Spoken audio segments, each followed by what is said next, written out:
All right. Well, I'll go ahead and say welcome to everybody. Welcome to our webinar today. I'm Paula Hess. I have been with Big Hairy Dog for 18 years. My background is here in accounting for 15 years, and then I was in our customer service department for 5 years, and now I'm here as account manager in our sales department. And this is where I love to be because I feel like I'm helping clients in this department than I have been in any of the other departments here at Big Hairy Dog. Today, joining us is Dan Joblins, and he is going to be telling us about better cash flow, better sell-through, and more fun for your store. Dan has been around Retail Pro for a long time, and he was one of the first installers of the very first Retail Pro, so he's got a lot of experience. With that, I'll go ahead and hand it over to you, Dan. Well, thank you. Hi, everybody. I'll tell you a little bit more about me in one of the first slides, but I just want to thank, before I even get started, thank my friends at Big Hairy Dog. I know Sandy and Mick for more years than either of us want to admit to, but we've been together a long time. We have plenty of Retail Pro stories to tell. I started in Retail Pro when it was on version 2.97. That's right. I actually. The first time I looked at Retail Pro was called something else called Invis. That's how long ago I started with this thing. But so anyway, I'm excited to share this with you and tell you a little bit about my whole journey in that. And I've got some stuff I think that will help you with your stores and with your cash flow. And hopefully we'll have some fun while we do it. So there we go. Let me share my screen. And I got to minimize this window when I do it, or else we create this echo chamber thing that we looked at before. So here we go. I'm sharing, I think. Yeah, close. There we go. Okay, now we go. I believe it is sharing now, right? Can you guys see the presentation now? Yes. Everybody else? All right. I think, Paul, if you see it, they all see it. So I think we're in good shape. Okay. So, okay. All right, here we go. So, I've called this presentation a million different things, but really at the end of the day, it's all about how do we get more cash into the business, and how do we help you guys figure out ways that you can be more profitable. And it's especially timely now with all the craziness that's happening in the news about tariffs and how that's going to affect retail. And you know, lots of my retail clients are telling me that they're getting new price lists from vendors that show higher costs and stuff like that, and how we're going to navigate this and stuff like that. And you know, honestly, for me, I started Retail Smart Guys in 2007, which was right when the recession began. And honestly, I thought, wow, I'm going to be homeless in a week. Because you know, the economy was falling apart and everybody didn't know what they were going to do, and somehow we made it through that. And then, you know, more recently we had COVID. We made it through that. So I've discovered that no matter what the disaster is that could affect retail, there are ways to get through it, and there are things that we can do to make sure that the business is always strong. And that's a lot of what this presentation is about. It's about how do we make sure that even though you're a good retail business or a great retail business, how do we make you a better retail business? Okay. First, a little bit about me. I've been in retail for over 40 years. God help me. That's true, though. And we specialize in things like cash flow, merchandise management, open to buy. Those are our signature things. We do lots of things to help retailers, though, and we really relish our support with our friends at Big Hairy Dog. Now, on top of that, though, because I live in Los Angeles, I think it's law in Los Angeles that 1 out of every 3 people has to say they're an actor. But that said, I actually am an actor. You'll see me down there. There's a picture of me with Larry David. I was his lawyer on Curb Your Enthusiasm for Curb Your Enthusiasm fans. There's a picture of me with Ernie Hudson. I was in a show of his called The Family Business, which is still running today. I gave him electroshock treatments. I was an evil doctor in that. And he took it rather well, actually, all things considered. And then there's a picture of me in a really awful suit there, but I was in a movie called The Outlaws with guys like Pierce Brosnan and Ellen Barkin and Richard Kind and Adam Devine and stuff like that. So I get to do both those things, but I spend most of my time, really a lot of my time, in the world of helping retailers find ways to be more profitable, find ways to generate more cash flow, and just have a good time doing it. So let's get into that, okay? I'm going to start with this slide from a guy named Eric Schmidt. He was the CEO of Google for about a decade. And he is attributed with this quote that revenue solves all known problems. Now, I put down here in this little area that my CPA said it in 1999 because she did. But it is true that there isn't a problem in your business that if you had some revenue, you couldn't solve, right? So if the money was there, what could you solve? If you wanted to hire more staff, remodel the store, get more marketing resources, do some upgrades, pay off debt, or just make your your financials look better in case you're looking to sell the business or something like that. I mean, there isn't anything that wouldn't get made better inside the business if there was more revenue. Okay, so this presentation is just to talk about how do we make that happen. Because these are all things, by the way, that people have said to me all over the years. Boy, I wish I could hire more marketing, but it's expensive. I'd like to hire more people. I'd like to get an assistant. I want to pay for my kids' college education. I want to go on a better vacation this year. I mean, all these different things that people say to me over the years are all things that are possibility if we actually generate some more revenue. Okay, so let's try and figure that one out. Okay, now this doesn't just mean top line sales revenue. It means real net revenue, money that goes in your pocket or in your bank account. And it's not net margin either, okay? Now, every POS tells you about your net margin or your gross margin, but in order for it to hit both your accounting records and to hit your bank account and your pocketbook, you've got to measure something called cash margin. So let me explain cash margin a little bit so that you get the idea of what that is and how you can utilize that in your business, okay? Let's say you buy a t-shirt and the cost of the t-shirt is $10 and you sell it for $25, okay? Your POS says your gross margin is 60%, and that's correct, okay? But what good is a 60% margin if you sell one, but you purchase 30, right? Think about that. The cash that came in was $25. The cash that went out was $10 times 30 shirts is $300. So the net effect on your bank account was negative $275, right? So a lot of times people, when they talk to me about their business and they say, my accountant says I'm doing great, my business is up, blah, blah, blah, but I have no money. I go, yeah, that money is probably all over your sales floor. or throughout your warehouse, right? So let's think about this in a real example that maybe relates a little bit closer to what you guys are facing, right? Let's just say you buy $1,000 from a vendor, okay? You plan to put it out at $2,200, right? 2.2 markup, not anything crazy, piggy, nothing insane, just 2.2 markup. So you're hoping to produce $1,200 in cash from buying and selling that merchandise, right? You write a check to the vendor for $1,000, your customers give you $2,200 for the merchandise, and you net out $1,200, right? That's the plan, okay? Well, what actually happens? Well, we only sell 1,700, not the 2,200 we were hoping for. Why? Well, some people didn't like it. Maybe some got damaged. Maybe you took one home for you. There's all different reasons why, okay? But we only sold 1,700. Now, that means that my actual cash margin is $700, not the $1,200 I planned, right? Because here's the thing. I got $1,700 in, but I still wrote a $1,000 check to the vendor. So the net cash to my business is $700. So I'm short $500. Now, there's lots of ways you can do things with that. There's lots of things you can make happen there, okay? But that is why a lot of businesses don't achieve the revenue and don't achieve the cash flow they were hoping for, okay? Look at this example for a minute. I've got two different classes of merchandise. Think of them as just DCS codes in your system, okay? So the first one, our sales were $150,000. My maintained markup was $46,000. Gross margin dollars, $69,000. Second one, I sold $200,000. Same exact maintained markup. So my gross margin there is $84,000. Now, if I didn't look at anything to the right of that, I might go, well, Class A is not as good as Class B, because Class B, I'm getting $84,000 out of, right? But the key is purchases, because for this guy, this top guy, Class A, I bought $75,000 at cost, and Class B, I bought $140,000 at cost. That means that in Class A, my average inventory is $40,000, whereas Class B, my average inventory is $180,000, which means my turns of Class A are more than 3 times faster than Class B, which means the cash that class produced, cash that's in my bank account, spendable actual cash, is $75,000 for Class A versus $60,000 in Class B. So even though I sold $50,000 more, net revenue to me is $15,000 less. want to make sure that I really let that sink in for a minute.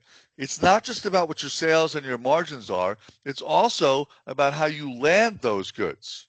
It's also about what your purchases are in relation to your sales. That's kind of the key to this whole thing.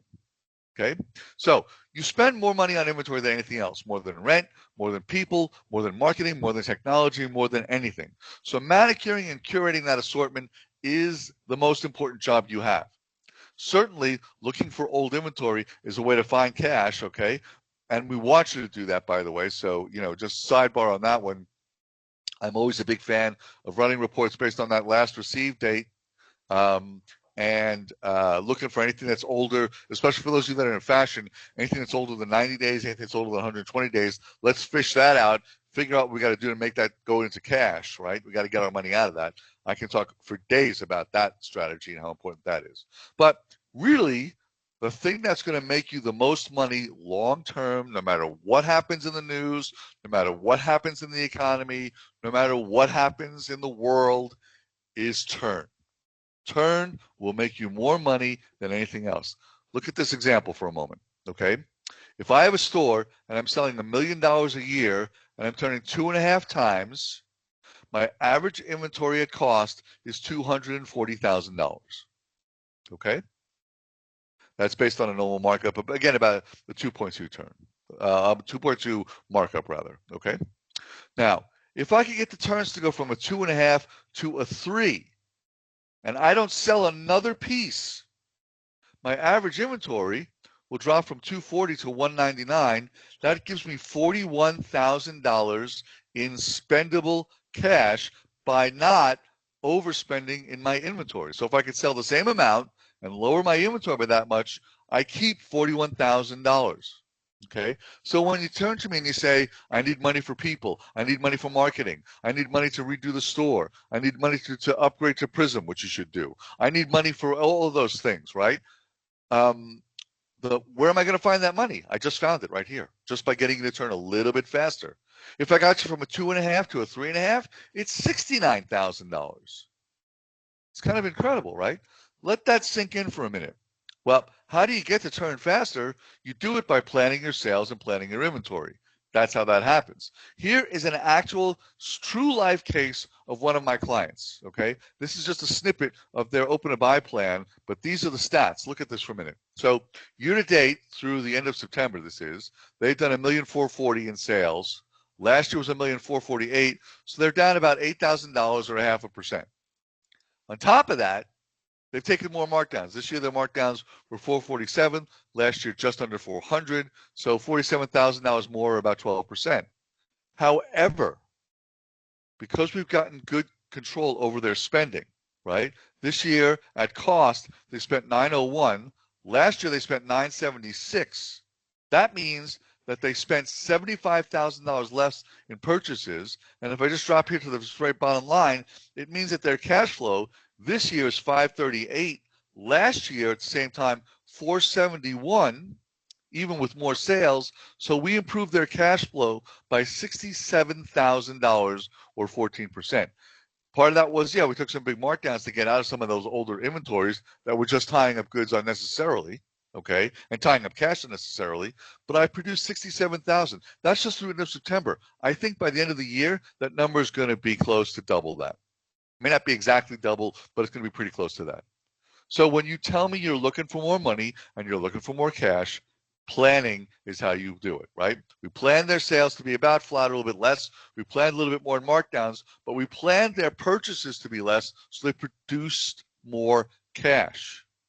That's how this works. And I can tell you this, from having been in the world of retail for a long time, and worked with hundreds of retailers in 18 countries today, this is the formula for success. It doesn't matter what you sell. It doesn't matter where you're located. It doesn't matter what's going on in your business. This is the key to success. I can't say that strongly enough. In all the years that I worked in Retail Pro, I myself personally probably installed Retail Pro in, I think I figured out at one point, it's a little over 400 locations. And I thought I understood what great retailers were. I didn't understand it until I got into the world of planning, and I saw the impact of actually planning well, turning faster. I actually saw the changes in their bottom line. I saw how different that makes things. So I'm a little bit sticking to this screen for a minute, because to me, this is the secret to your success. This is what gets me out of bed every morning. This is what we do for retailers in 18 countries, and that's why it's fun. So if I can get you to just get your inventory planning done properly, I can make you more money. Okay? So how does that happen? Okay, we plan your sales. So we use AI, obviously, amongst other things, to come up with what your sales plan is. Okay, and then we plan your inventory so that we get you the most cash margin. That's how we do it. Okay, we also believe in something called a vendor scorecard, which is something that we can put on your Retail Pro system. We do it with our friends at Big Hairy Dog. They know how to put it in there. It's a custom report that actually Jeff Kernshaw made for me about, I don't know, a long time ago. And so if you want that, we can get that to you. Okay, that's how we make sure your vendors are playing the same game with you. Okay, and some other pricing models that we use to make sure you're charging the right price. Okay, but your revenue, what you're going to earn, is based on the things on this screen. So that's why we focus very, very heavily on those things to make sure you're getting that.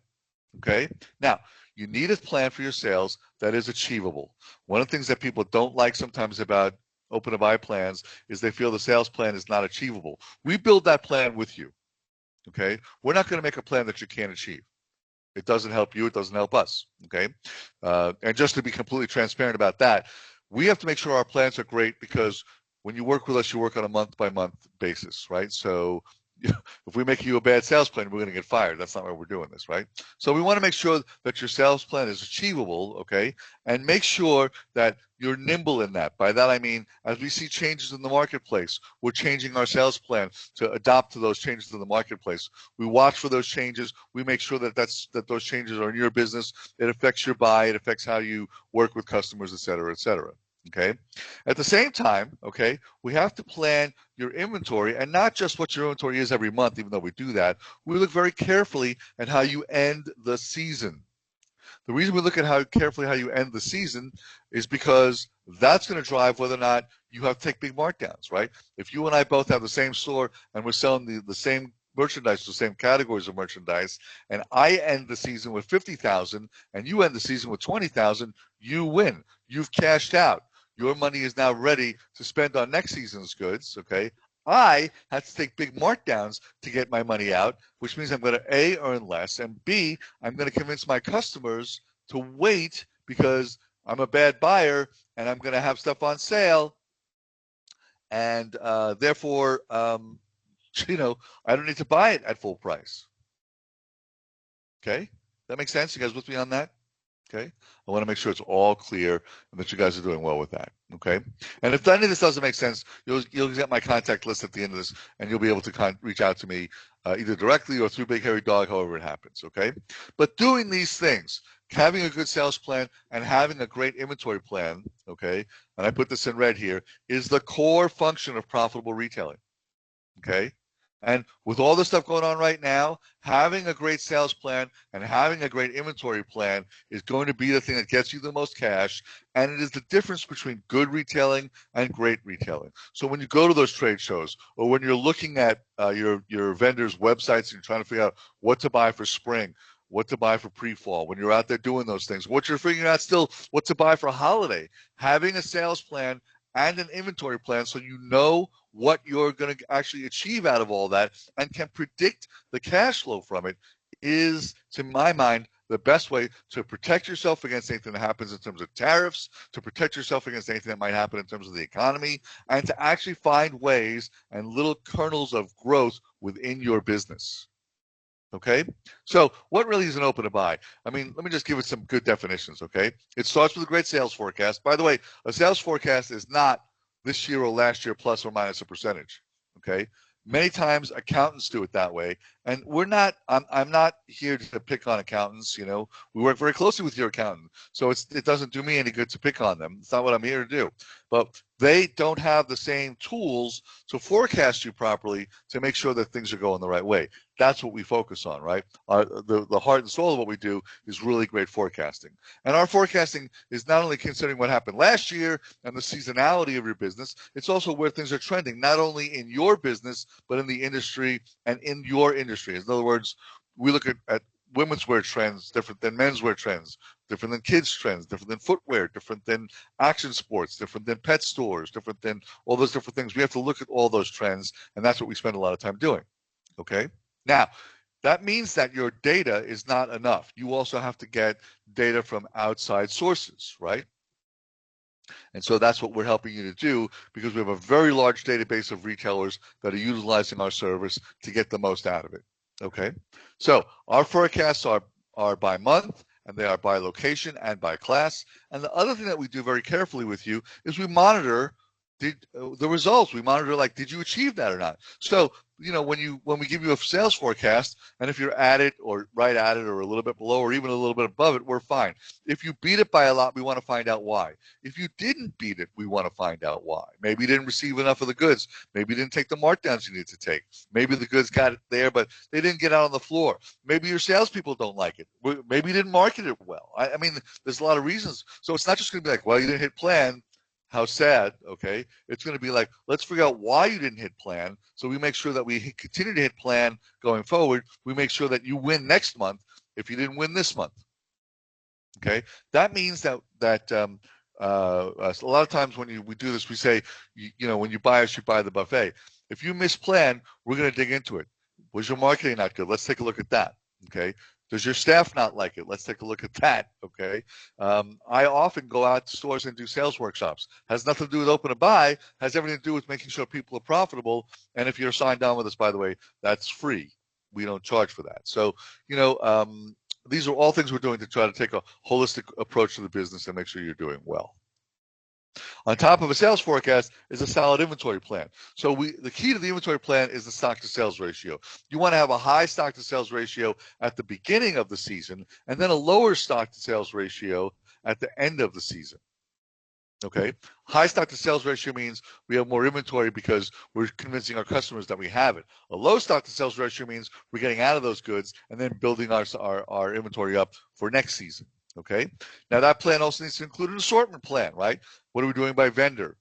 Many retailers I see have too many vendors. We usually help them figure out who are the best vendors and who can be eliminated, right? Does it have the right color assortment? Is the right assortment between basics and fashion? Does it have the right fabrication assortment? All those things are important in terms of planning what your store looks like.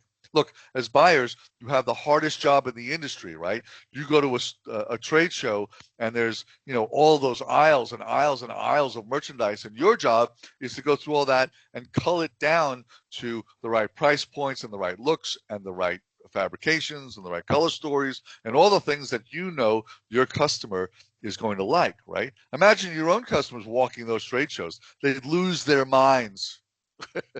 Right? So being a buyer is not easy, and so coming up with your assortment plan is important. And we like to say that you're the art of the business and we're the science of the business, right? You know the looks and the color stories and the fabrications and that kind of thing that will make a difference to your customer. We know the science. We know how much of each commodity you'll need to have in order to make that work. And together, we make a super retailer. That's how it works, okay?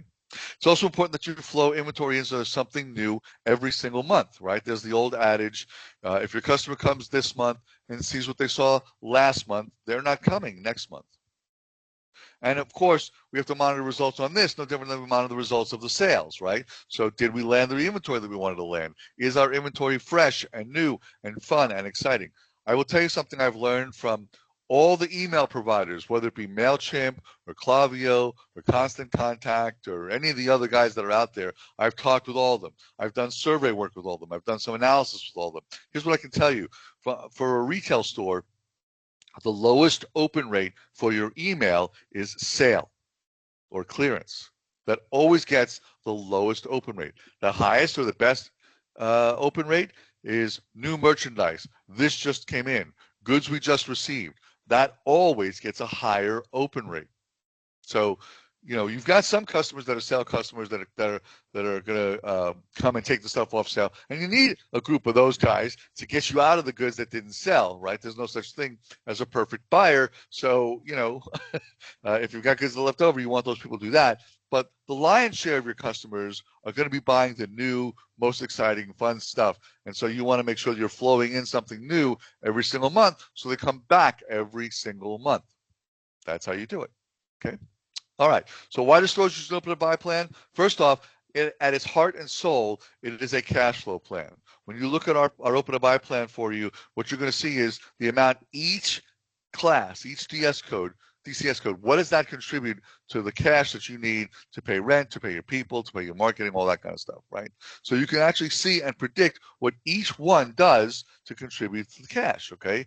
And somehow, naturally, because you do that, it increases your sales, it reduces your inventory, and it keeps the store fresh. And that is why people stay with us month in and month out every single year, because we help them plan and increase their sales. We help them reduce their inventory so they turn faster and they get that cash margin I talked to you about at the very beginning of this presentation.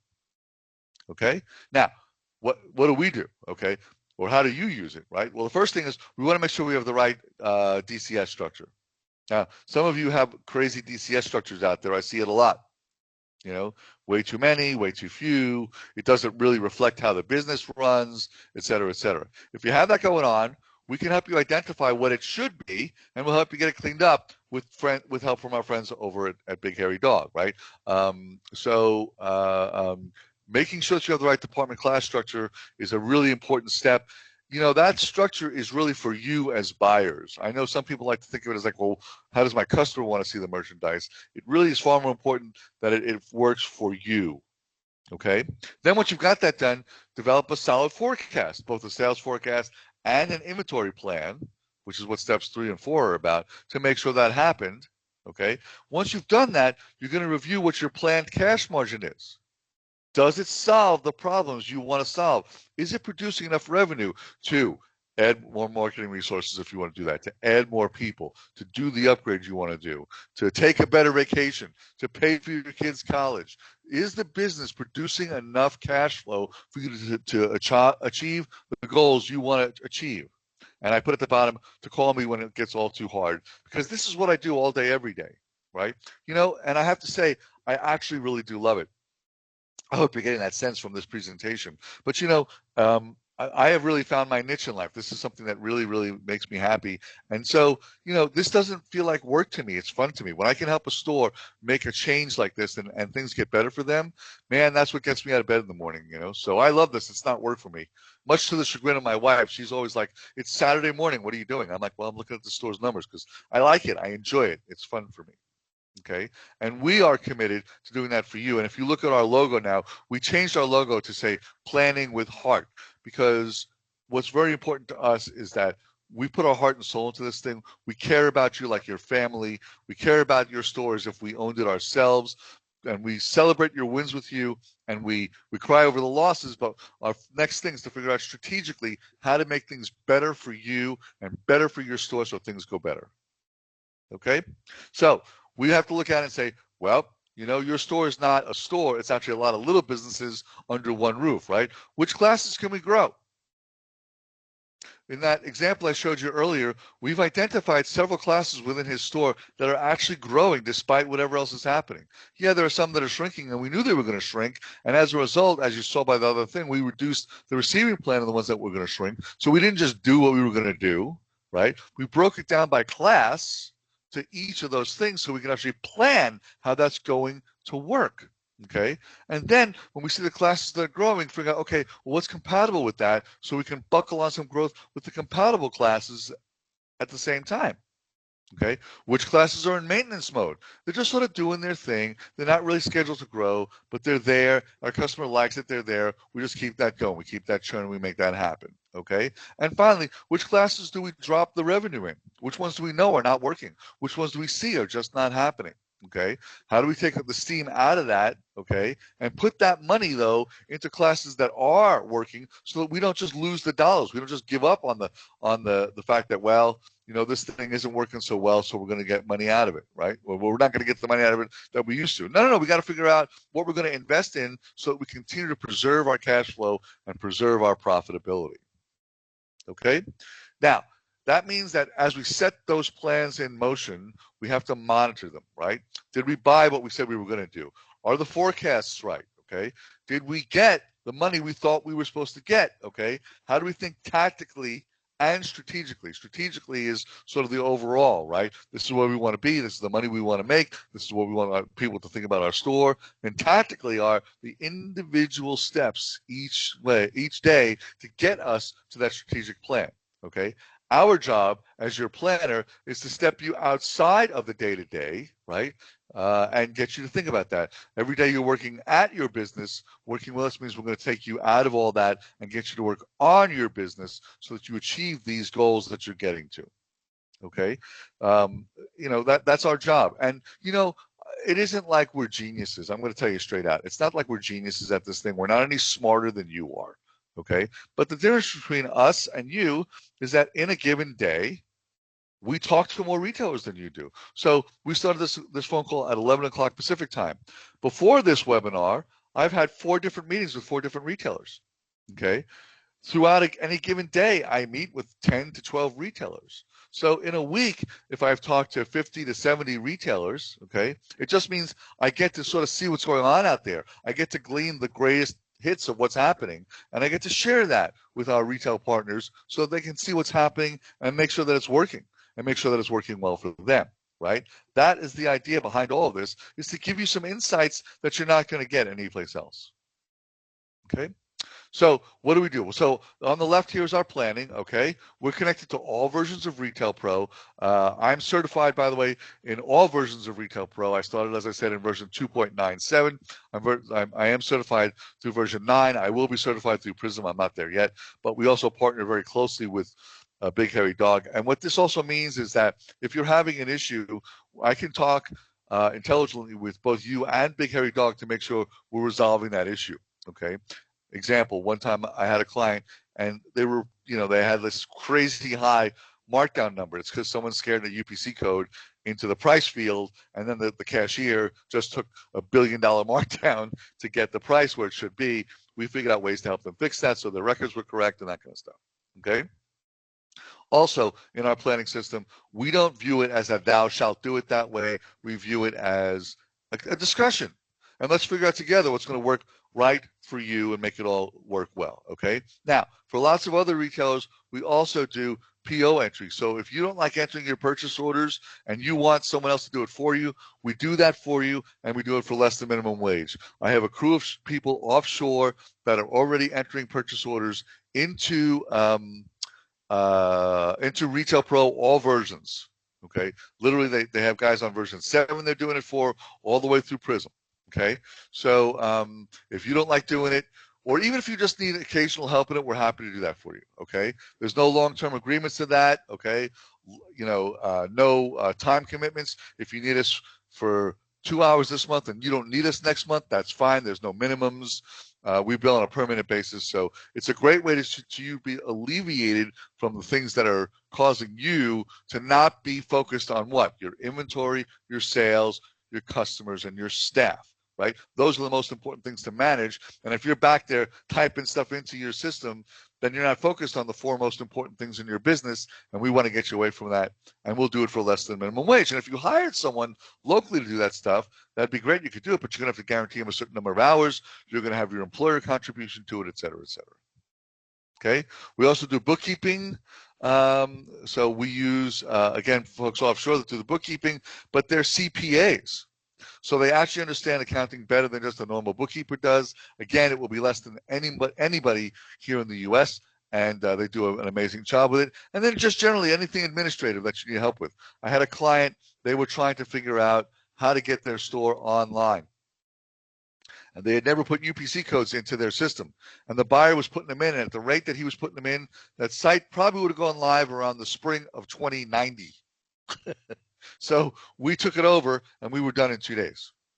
Okay, so if there's anything that you're doing administratively that you're not happy doing, that you wish someone else was doing it, et cetera, you just need to reach out to us and we'll help make that happen. Okay, now here's the last thing I'll offer to you. Okay, for sitting through this webinar and letting me rant at you for all this time. Okay, if you would let us do an inventory analysis for you, which is free, okay, we will not only do that for free, but we'll give you a $25 Visa gift card. So, you know, they always say there's no such thing as a free lunch. Well, now there is. If you let us do your inventory analysis for you, we'll buy you lunch. We'll give you a $25 gift card. Okay, so there you go. Okay, but I promise you, the study of your business that we do for you will bring you some insights into things that you may not know are happening. Probably don't from the experience I've had with this before. So all that to say, those are all things that we'll do just because, you know, you're a client of Big Hairy Dog, and we want to help all the Big Hairy Dog retailers make more money, do better, and just have a better time doing it. Okay. So that's your story, okay? You'll see over here, by the way, here's my email address, here's my cell phone. I don't go to bed at night unless my inbox is empty. That's true, okay? Now, my wife doesn't love that so much. But here's the thing. I figure if you're writing to me, it's not because you're looking for a new chocolate chip cookie recipe, right? If you're writing to me, it's because you need something, and I either want to answer that for you right away, or I want to schedule a time to meet with you. I built this company on something that I think that's important to me, and I hope it's important to you, or I believe it's important to you, which is fast communication. If you are having an issue, you're having a problem, we want to respond as fast as humanly possible. So we are going to respond quickly. It is the hallmark of what we do in Retail Smart Guys. It is one of the most important things to us. Okay?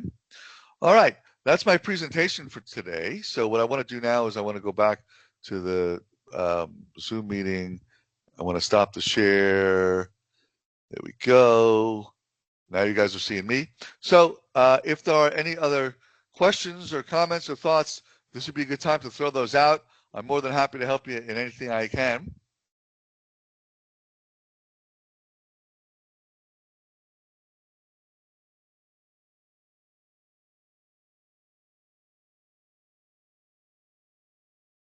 Somehow I got muted there. I don't know if I did that, but you know. All right. If any of you have any questions, this would be a great time to do that. Okay. Okay. So I have a question from Stephanie. She said, how do back orders factor into planning? Well, if they're still coming, okay, what happens is we just roll that back order into the current month's open to buy. And the reason we do that is because those goods are still coming. There's still inventory that's going to affect you. And then we can look at that and go, you know, just to answer your follow-up question, if the goods are never going to arrive, we have to think about whether or not, you know, there's two reasons that's important. Reason number one is, well, okay, if they're not going to arrive and we needed that inventory, we have to figure out where else we're going to get it from, okay? If they aren't ever going to arrive, we have to make sure that we increase your open to buy, because if those goods aren't going to get there, then we have to make sure they're clean. Now, of course, if you know they're not coming, I would encourage you to archive those in Retail Pro so we can see it. But even if you don't, we'll find a way to back into that number and help you figure out what that should be, because we want to make sure that, you know, optimizing and curating that assortment and make sure you have the right amount of inventory at the right time every single time is going to be the key to the success of your business, right? And I'll tell you this, there is no better marketing for a retail store than having the right inventory. I guess I'll tell you guys this quick story about that because it's one of my favorites. Years ago, we got hired by a shopping mall, and I'll tell you why. All the tenants in this mall went to the owner of the mall, and they said, listen, you know, we don't have enough foot traffic. And if you did more things to get people to this mall, we would be successful. So it's on you, Mr. Mall owner. You've got to get more people here. And he went, okay. So he called up through a friend of a friend of a friend, and he gets Yoko Ono on the phone. That's right, the Yoko Ono. And she agrees, because it's a friend of a friend, to do a John Lennon artwork show at the mall. So John Lennon original artwork. If he scribbled on a cocktail napkin, they framed it, and you could go see it at the mall. Okay? They set the thing up. They promote it well. 1,000 people descend on the strip mall to see the John Lennon artwork. Okay? There's your foot traffic, and guess what? Didn't mean a thing to the stores. Not a thing. It should have been, ooh, I'm going to go in this store, and then you're going to go to that store? Okay, then meet me at this other store over here. Didn't happen. None of them did it. You know why? Or very few. And you know why? Because the inventory wasn't relevant. And that is why they didn't have foot traffic. Had nothing to do with what the mall owner was doing. So when I learned that story, when I saw that happen, okay, we basically helped these guys figure out what are they doing right, what are they doing wrong, how can we make their inventory better so that it works better. Okay, so that's the key to this whole thing, right? So making sure that you've got the right inventory, landing all the right times is important. That was a very long answer to your question, but I get impassioned about these things, so I figured I'd throw that out. Okay, all right. Any others?